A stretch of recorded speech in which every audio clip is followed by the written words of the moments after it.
திமுக இப்போ முப்பெரும் விழா நடத்துகிறாங்க கரூரில். முதற்கட்டமாக அது எப்படி போயிட்டு இருக்கு? ஏன்னா காலையிலேருந்து என்ன விஷயம் பேசப்படுது அப்படின்னா, இதே விஜய் மாநாடாக இருந்தால் கூட்ட நேரம் நிரம்பி இருக்கும், இப்போ வரைக்கும் சேர் காலியாக தான் இருக்குது அப்படிங்கிற விமர்சனம்லாம் பார்க்க முடியுது. தற்குறிகளுக்கும் சிந்தனையாளர்களுக்கான வேறுபாடாக தான். அதாவது கூட்டம் எத்தனை மணிக்குன்னு முப்பெரும் விழாவில் தெளிவாக இருக்குது, மாலை 5 மணி அப்படின்னு.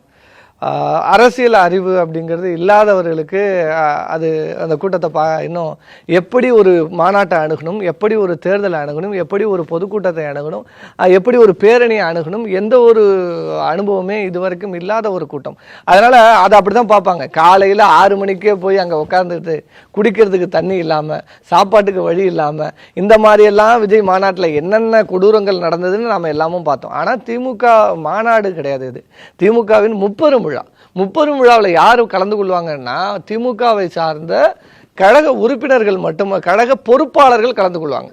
இப்போ கழக பொறுப்பாளர்கள்னா அதில் மாவட்ட ரீதியிலாக மாவட்ட அந்தஸ்து, பொதுக்குழு அந்தஸ்து உள்ள உறுப்பினர்கள்லேருந்து கிளைக்கழக நிர்வாகிகள் வரைக்கும் இந்த கேட்டகரி இருக்குது. அவங்க தான் அதில் நிர்வாகிகள், அதாவது பொறுப்பாளர்கள் கலந்து கொள்கிற ஒரு நிகழ்ச்சி. அதில் உறுப்பினர்களும் கலந்துப்பாங்க, திமுகவை ஆதரிக்கிறவர்களும் கலந்து கொள்வாங்க.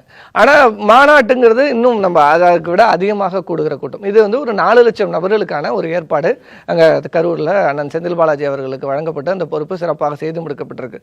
அப்போ 4 மணிக்கு கூட்டம் அப்படின்னா எப்படி கிளம்பணும், எப்படி அந்த கூட்டத்தை அப்போ நெருங்கணும், எப்படி அந்த கூட்டத்தில் கலந்து கொள்ளணும், எல்லாம் மாவட்ட கழக நிர்வாகத்திற்கு தலைமை கழகத்தால் பொறுப்பு அனுப்பப்படும்.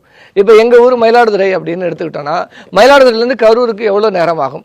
எங்களுக்கு கொடுக்கப்பட்ட இருக்கைக்கு அங்கே எங்கள் மயிலாடுதுறை மாவட்டம் போட்டு எங்கள் இருக்கை இருக்கும். அப்போ நாங்கள் எப்படி டிராவல் பண்ணுவோம், எங்கே மதிய உணவு எடுத்துப்போம், எப்போ ஈவினிங்கில் எத்தனை மணிக்கு ரீச் ஆகும் அப்படிங்கிறது ஒரு திட்டமிடல் இருக்குங்கிறேன்.